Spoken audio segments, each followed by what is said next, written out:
Hello students, next जो point आपण आता बघणार आहे sweet is sources of micro organisms in water. म्हणजे कुठल्या टाईपचे सोर्सेस आहेत की जे रिस्पॉन्सिबल आहेत for entry of micro organisms. So whether it is pathogenic or non pathogenic, pathogenic as well as non pathogenic microorganisms.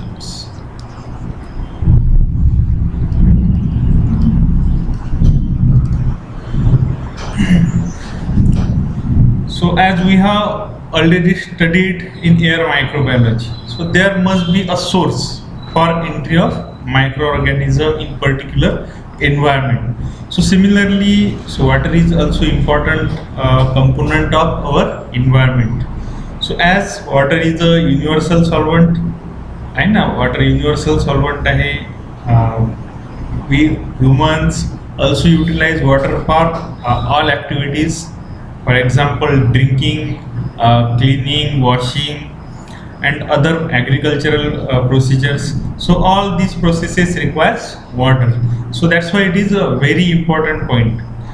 And microbiological aspect of water microbiology is again a very important topic. So that's why we should know what are the different sources of microorganisms, so which are responsible for entry of both kind of organisms such as pathogenic as well as non-pathogenic organisms in water. So soil is one of the major source of microorganism. Soil मध्ये all nutrients असतात required for growth of micro organism हे आपण पाहिलेलं आहे. वेगवेगळे component जे काही ग्रोथसाठी लागत आहेत, जसं की मिनरल्स पाहिजे, काही ऑर्गॅनिक कन्स्टिट्युएंट्स पाहिजे.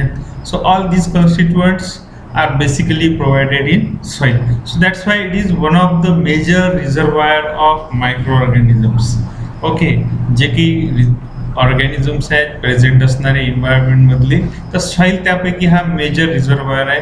So it also provide substratum. Substratum जो पाहिजे असतो ग्रोथसाठी ऑर्गॅनिझमला, so it is also provided by soil. ठीक आहे, सॉइल काय करत आहे तिथं त्याला प्रोव्हाइड करण्याचं काम करत आहे.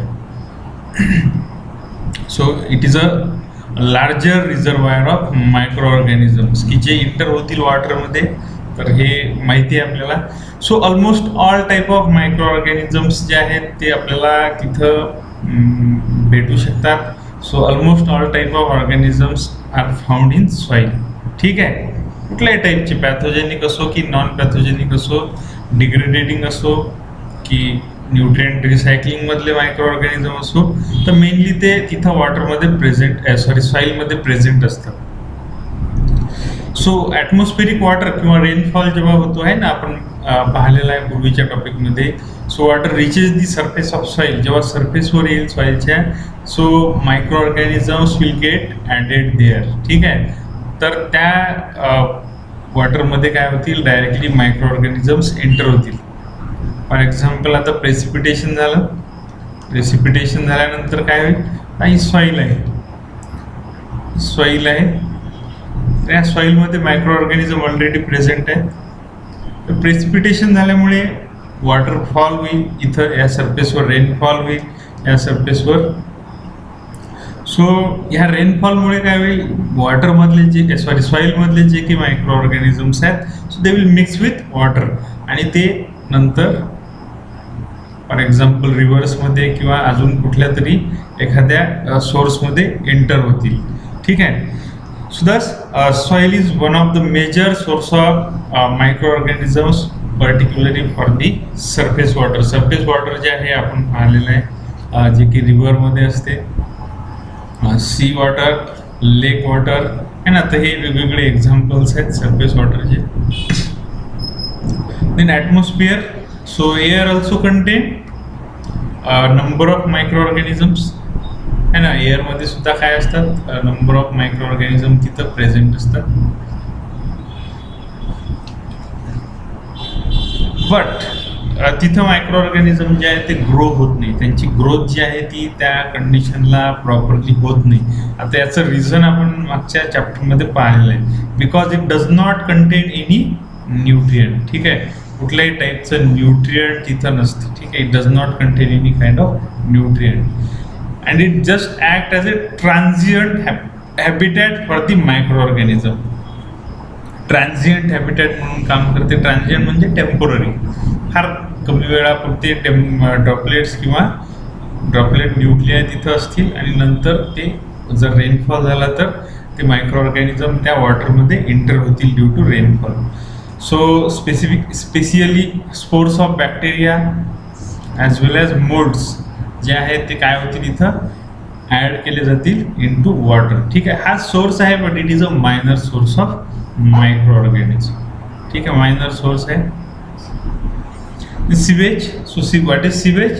So it is a use water. जे काही यूज वॉटर आहे त्याला काय म्हटलं होतं आपण? सिवेज म्हटलं होतं.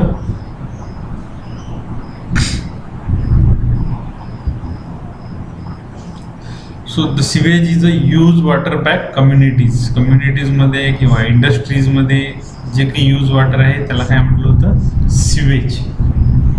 तर आता ह्याच्यामध्ये जे मायक्रो ऑर्गॅनिझम आहे ह्या मेजर सोर्समध्ये जे काही ऑर्गॅनिझम असतील, आता पुन्हा तेच पॅथोजेनिक असतील किंवा नॉन पॅथोजेनिक मायक्रो ऑर्गॅनिझम तिथं असू शकतात. So it may contain variety of organic as well as inorganic compounds so which are responsible for their growth. तिथं ग्रोथसाठी रिस्पॉन्सिबल असतील मायक्रो ऑर्गॅनिझमच्या. मायक्रो ऑर्गॅनिझम ग्रो झाले म्हणजे अल्टिमेटली काय होतील ते तिथं इंटर करतील. सो मायक्रो ऑर्गॅनिझम आता कुठल्या टाईपचे असतील तिथं micro organism? Saprophytes as well as pathogen. Saprophyte म्हणजे डिकेइंग मटेरियलवर ग्रो होणारे, त्यांना काय म्हणतो आपण? Saprophytic organisms. Then leakage of pipeline जे आहे, so leakage of drinking water pipelines usually results in mixing of sewage. तर एखाद्या नाल्यामधनं जर किंवा गटारमधनं पाईपलाईन जर पास होत असेल, तर सिटीमध्ये हे मेजर प्रॉब्लेम आहेत. तर ती जर पाईपलाईन तिथं ब्रेक झालेली असेल तर तिथं काय होऊ शकते? त्या गटारामधलं पाणी जे आहे, सिवेज जे आहे, तर ते त्या पाईपलाईनमध्ये एंटर होऊ शकतं आहे ना. जेव्हा वॉटर फ्लो नसेल तर इझिली तिथं ते एंटर होऊ शकतं, म्हणजे ड्रिंकिंग वॉटरमध्ये. So that's why a suitable एक विशिष्ट काय असेल पाहिजे तिथं? A suitable distance between water pipeline and sewage disposal area is very essential. त्याच्यामुळे ते काय आहे? गरजेचं आहे to avoid contamination of water. ठीक आहे, तर हा एक मेन सोर्स आहे सिवेज. तो हाऊसहोल्ड असो मटेरियल म्हणजे वेस्ट वॉटर किंवा इंडस्ट्रियल असो किंवा हॉस्पिटलचं असो, तर तिथं सर्व टाईपचे मायक्रो ऑर्गॅनिझम काय असतात? प्रेझेंट राहू शकतात. तर हे आपल्याला चांगल्या प्रकारे काय माहिती आहे. डिकेइंग ऑर्गॅनिक मॅटर, जे डिके होणारं, डिके म्हणजे डिग्रेड होणारं ऑर्गॅनिक मॅटर, जसं की प्लांट्स, नंतर ॲनिमल, यांचे जे टिश्यूज आहेत किंवा ते डेड ऑर्गॅनिझम जे आहेत, so are the major source of dead organic compounds in soil. म्हणजे त्या ऑर्गॅनिझमपासून जे काही जनरेट झालेले आहेत, तर कुठले कुठले असू शकतात तिथं? Carbohydrates, lipids, proteins, nucleic acids etcetera. ठीक आहे, तर हे डिकेइंग ऑर्गॅनिक मॅटर जे प्लांट आणि ॲनिमलपासून येत आहे. So various saprophytic bacteria decaying मटेरियलवर ग्रो होणारे moulds, yeast, actinomycete as well as protozoa can grow at the expense of decaying matter. Decaying matter जे कुजणारं मटेरियल आहे त्याच्यावर ते ग्रो होतील. आणि तिथं जर वॉटरफॉल झाला किंवा वॉटरचं करंट तिथं जर पास होत असेल तर ते सुद्धा काय होतील? त्या सरफेस वॉटरमध्ये इझिली ॲड केले जातील. So dumping of organic waste near the surface body should be strictly avoided. ठीक आहे, तर त्यामुळे जे काही ऑर्गॅनिक वेस्ट जनरेट झालेला आहे किंवा डिकेइंग मटेरियल आहे, तर जनरली वॉटर बॉडीच्या जवळ ते काय करायला नाही पाहिजे? सोडायला नाही पाहिजे, त्याचं डम्पिंग तिथं करायला नाही पाहिजे. तर हे एक प्रिकॉशन तिथं घ्यायला पाहिजे. नंतर ह्युमन अँड ॲनिमल ॲक्टिव्हिटीज.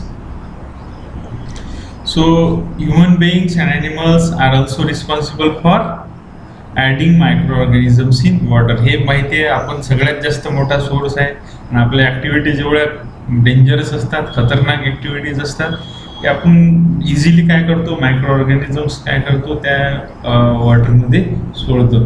तरी आता एक स्वच्छता अभियान हे गव्हर्नमेंट राबवत आहे, शौचालय वगैरे बांधलेले आहेत. तर अशा ॲक्टिव्हिटीजमुळे काय होऊ शकते, ॲनिमलच्या ॲज वेल एज ह्युमनच्या. तर ॲनिमल्सला तर आपण कंट्रोल करू शकत नाही, पण ह्युमन्सला आपण कंट्रोल करू शकतो. तर त्यासाठी टॉयलेट म्हणजे शौचालय बांधलेले आहेत. तर अशा ॲक्टिव्हिटीज किंवा बाकीच्या ज्या ॲक्टिव्हिटीज आहेत आता इथं दिलेल्या आहेत, जसं की स्विमिंग जर केली असेल आपण, नंतर वॉशिंग दी क्लोथ्स, आपल्याला बाया ज्या आहेत गावाकडच्या, तर त्या पाण्यामध्ये क्लोथ वगैरे वॉशिंग करताना दिसतात. नंतर डोमेस्टिक ॲनिमलला आपण तिथंच क्लीन करतो. आणि बाकीच्या युजफुल ॲक्टिव्हिटीज ज्या सांगितलेल्या आहेत आपण, तर ह्या काय करतील, घरापासून तर दारापर्यंतच्या. So add variety of micro organisms in water. ठीक आहे. तर पॅथोजन्स जे आहेत इंटेस्टाईनमधले, त्यामुळे काय होतील, आपल्या त्यामध्ये एंटर होतील स्किन सरफेसवरचे, कारण आपण त्याच्यामध्ये घेत आहे, स्विमिंग करत आहे. So may add micro organisms in water. आणि अल्टिमेटली मग त्यामुळे काय होऊ शकतो, हा सोर्स ऑफ इन्फेक्शन म्हणून काय होऊ शकतो, एक तिथं होऊ शकतो. तर ॲटमॉस्फेरिक वॉटर, नंतर and surface water get usually contaminated from these different sources. The ground water जे आहे तर रिलेटिव्हली काय आहे, ग्राउंड म्हणजे पाण्याच्या जमिनीच्या आतमधलं जे वॉटर आहे, so it is called as ground water. तर हे काय लेस इझिली कंटामिनेट होते, लेस फ्रिक्वेंटली कंटामिनेट होते. तर हे महत्त्वाचे सोर्सेस आहेत की जे तुम्हाला माहिती असणं गरजेचं आहे. ठीक आहे. Human and animal activities, decaying organic matter, then sewage and atmosphere म्हणजे एअर आणि सॉईल. ठीक आहे. तर ह्या पॉईंट